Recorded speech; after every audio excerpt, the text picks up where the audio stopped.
Update news. अश्रूंनी ओथंबलेले यवतमाळ.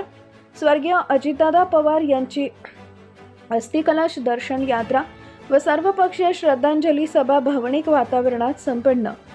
महाराष्ट्राचे लाडके नेतृत्व स्वर्गीय अजितदादा पवार यांच्या पवित्र स्मृतींना अभिवादन करण्यासाठी यवतमाळ शहरात गुरुवार दिनांक 5 फेब्रुवारी 2026 रोजी आयोजित करण्यात आलेली अस्थिकलश दर्शन यात्रा व सर्वपक्षीय श्रद्धांजली सभा भावनिक वातावरणात व शांततेत संपन्न झाली.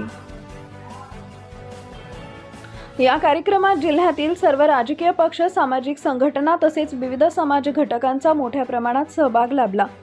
सदर अस्थिकलश दर्शन यात्रेची सुरुवात सकाळी 9 वाजता दारवा रोडवरील महाराष्ट्र हाऊसिंग फायनान्स येथून झाली. त्यानंतर यात्रा शहरातील प्रमुख मार्गावरून मार्गस्थ होत विविध चौक व कार्यालयांवर पोहोचली.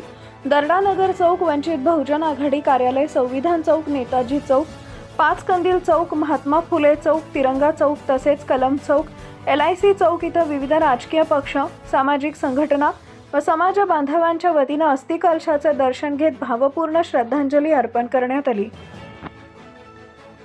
यानंतर ही यात्रा जिल्हाधिकारी कार्यालयात दाखल झाली. जिल्हाधिकारी कार्यालयातील बचत भवन इथं सकाळी 10 वाजता अस्थिकलश दर्शन व सर्वपक्षीय श्रद्धांजली सभा पार पडली. या सभेत उपस्थित मान्यवरांनी स्वर्गीय अजितदादा पवार यांच्या सामाजिक, राजकीय आणि जनसेवेतील कार्याचा गौरव करत त्यांना श्रद्धांजली वाहिली. उपस्थित कार्यकर्ते व नागरिकांच्या डोळ्यातून अश्रू वाहताना दिसत होते. संपूर्ण कार्यक्रमादरम्यान शांतता व शिस्त राखण्यात आली होती. कोणताही अनुचित प्रकार घडू नये यासाठी प्रशासनाच्या वतीनं चोख बंदोबस्त ठेवण्यात आला होता. कार्यक्रम शांततेत पार पडल्यानं आयोजकांनी समाधान व्यक्त केले. या अस्थिकलश दर्शन यात्रेच्या माध्यमातून यवतमाळ जिल्ह्यानं स्वर्गीय अजितदादा पवार यांना एकसंघपणे श्रद्धांजली अर्पण करून त्यांच्या स्मृती सदैव जपण्याचा निर्धार व्यक्त केला. Subscribe now and press the bell icon. Never miss an update.